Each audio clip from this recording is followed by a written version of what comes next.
Shalom, selamat pagi Bapak Ibu Saudara-saudara sekalian.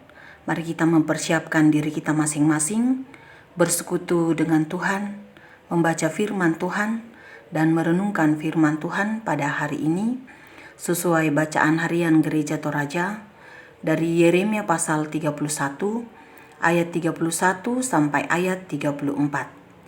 Mari kita berdoa. Di pagi hari ini ya Tuhan, kami menghampiri kekudusan-Mu dengan ungkapan syukur. Oleh kasih karunia-Mu kami boleh menikmati hidup ini, dan oleh kemurahan-Mu Tuhan, kami boleh bangun dari tidur kami, dari istirahat kami.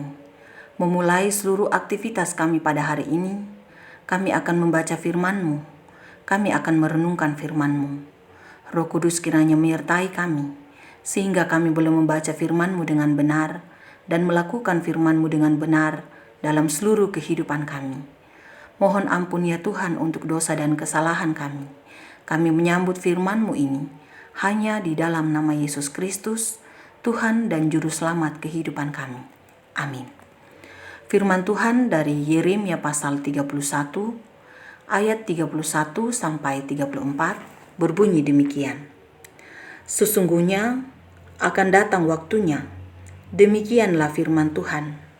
Aku akan mengadakan perjanjian baru dengan kaum Israel dan kaum Yehuda, bukan seperti perjanjian yang telah kuadakan dengan nenek moyang mereka pada waktu aku memegang tangan mereka untuk membawa mereka keluar dari tanah Mesir.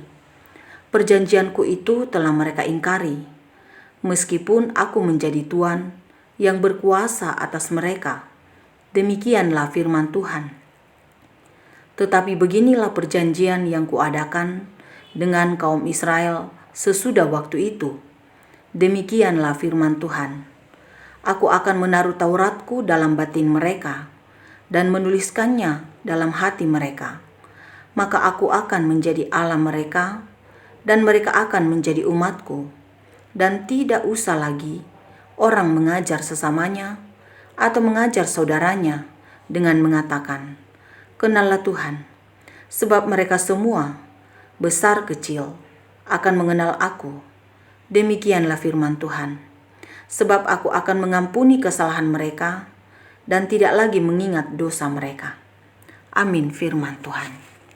Bacaan kita ini diberikan tema status yang baru. Status dapat diartikan sebagai keadaan atau kedudukan.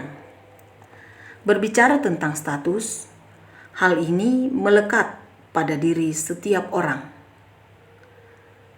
Status yang baru diungkapkan dalam bacaan ini, Yeremia pasal 31 ayat 31 sampai 34, yang mengisahkan tentang Allah memperbaharui perjanjian dengan umatnya, dengan kaum Israel dan kaum Yehuda. Jika Allah memperbaharui perjanjian dengan umatnya, maka tentu dapat kita memahami bahwa sebelumnya ada perjanjian antara Allah dan umatnya, umat Israel.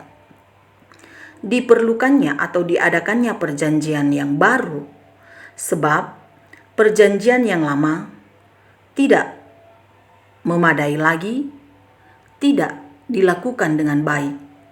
Bacaan kita di ayat 32 mengungkapkan bahwa perjanjian tersebut telah diingkari oleh umat Tuhan.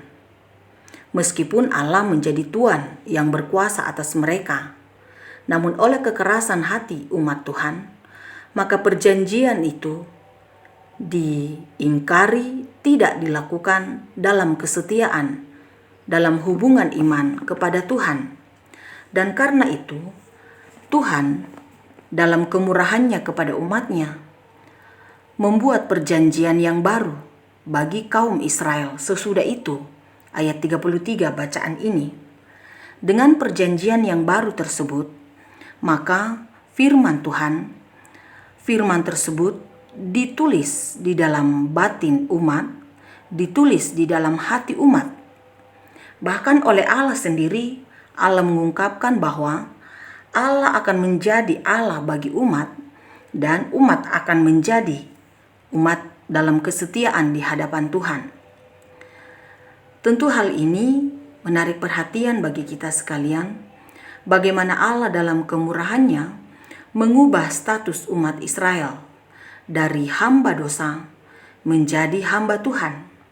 Maka demikianlah seluruh kehidupan setiap orang yang percaya kepadanya, bahwa melalui Yesus Kristus, maka setiap orang mendapat kesempatan menjadi anak-anak Tuhan, menikmati keselamatan di dalam Yesus Kristus, melalui kematian dan kebangkitan Yesus Kristus, bahkan di dalam kuasa Roh Kudus.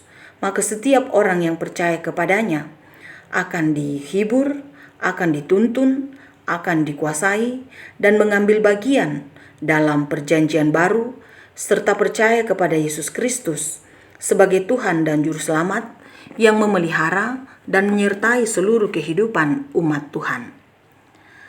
Bapak, Ibu, Saudara-saudara, sangat baik untuk memahami bahwa ternyata di dalam Tuhan senantiasa ada pengampunan.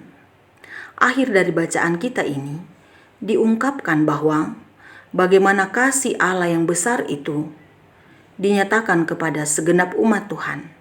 Allah mengampuni setiap kesalahan umat Tuhan, dan Allah tidak lagi mengingat dosa setiap umat. Ayat 34 bacaan ini. Maka di manakah kita akan mendapatkan Allah yang sedemikian itu? Allah yang mengampuni, Allah yang tidak mengingat kesalahan yang sudah dilakukan kepadanya. Coba kita mengingat-ingat. Kita saja sebagai manusia, kita masih bisa saling mengingat kesalahan satu dengan yang lain. Tetapi Allah di dalam Yesus Kristus menyatakan pengampunan yang luar biasa bagi semua orang yang percaya kepadanya. Dan ini dapat terjadi hanya kepada setiap orang yang percaya kepadanya dan menerimanya sebagai Tuhan dan Juru Selamat atas seluruh kehidupan dan kematian yang Tuhan perkenankan. Mari saya mau mengajak kita sekalian untuk menerima Yesus Kristus sebagai Tuhan dan Juru Selamat atas seluruh kehidupan kita, bahwa hanya di dalam Yesus Kristus keselamatan itu terjadi dan dialami oleh setiap orang yang percaya kepadanya. Jika umat Israel mendapat kesempatan untuk hidup di dalam Tuhan, mendapat kesempatan untuk menjadi bagian dari keselamatan Tuhan, tentu bukan karena kemampuan dan kekuatan umat Israel, namun hanya karena kemurahan Tuhan. Maka tentu demikianlah seluruh kehidupan kita sebagai anak-anaknya. Jika kita mendapat keselamatan di dalam Yesus Kristus, tentu bukan karena kuat dan hebat kita masing-masing, bukan karena apa dan bagaimana kita, hanya karena anugerah Tuhan, hanya karena kasih karunia-Nya. Maka kita diberi kesempatan untuk mengalami hidup baru dan memiliki status yang baru dalam hidup kita. Memang benar, dulunya kita adalah hamba dosa, tetapi di dalam Yesus Kristus kita menjadi hamba Tuhan yang mestinya sudah meninggalkan dosa beserta hal-hal yang terkait di dalamnya, berbalik kepada Kristus menurut kehendak-Nya. Menurut kehendak-Nya kita mengelola kehidupan ini, berbicara, berbuat, berpikir sebagaimana layaknya yang dikehendaki oleh Allah sendiri di dalam Yesus Kristus. Maka segala keinginan-keinginan yang tidak berkenan di hadapannya, maka mestinya semuanya itu ditepis dan diperbaharui seturut dengan apa yang dikehendakinya dalam seluruh kehidupan kita. Berbahagialah kita Bapak Ibu Saudara-saudara dengan status yang baru yang melekat pada diri kita, hanya karena anugerah-Nya, hanya karena kasih karunia-Nya. Hiduplah menurut kehendak Tuhan. Terpujilah Tuhan. Amin. Mari kita berdoa. Kami memuji dan memuliakan nama-Mu Tuhan dalam seluruh kehidupan kami. Hanya oleh anugerah-Mu lah kami boleh menjalani hidup ini. Dan hanya karena kasih karunia-Mu di dalam Yesus Kristus, keselamatan menjadi bagian dari diri kami.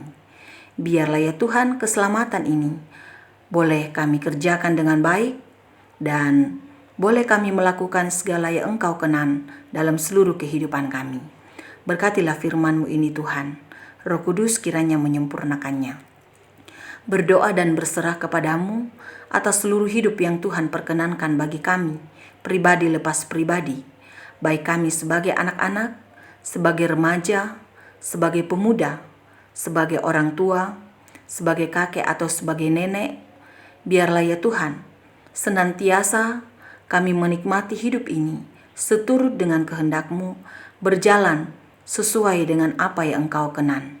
Janganlah pernah kiranya Tuhan membiarkan kami hidup menurut keinginan kami, namun biarlah kami hidup menurut keinginan-Mu. Kami berdoa kepadamu ya Tuhan, untuk segala mimpi, harapan, dan cita-cita kami. Kiranya dalam perjuangan kami masing-masing, semua itu boleh kami dapatkan, hanya karena tuntunan-Mu, hanya karena kasih-Mu. Karena itu Tuhan, kami berserah kepadamu, memohon kiranya Tuhan memberkati setiap perjuangan kami dan mengajari kami untuk senantiasa meletakkan seluruh kehidupan dan perjuangan kami hanya di dalam Tuhan saja, hanya di dalam Yesus Kristus saja, dengan sebuah keyakinan tiada yang mustahil di hadapan-Mu. Kami berdoa kepadamu ya Tuhan, mendoakan bangsa-bangsa yang berperang pada masa-masa ini. Biarlah ya Tuhan, kedamaian menjadi milik mereka. Biarlah damai sejahtera-Mu menaungi kehidupan mereka, dan mereka boleh menghentikan peperangan yang menyengsarakan itu. Kami pun berdoa kepadamu ya Tuhan, untuk Indonesia yang kami cintai pada saat ini, untuk pemerintah kami.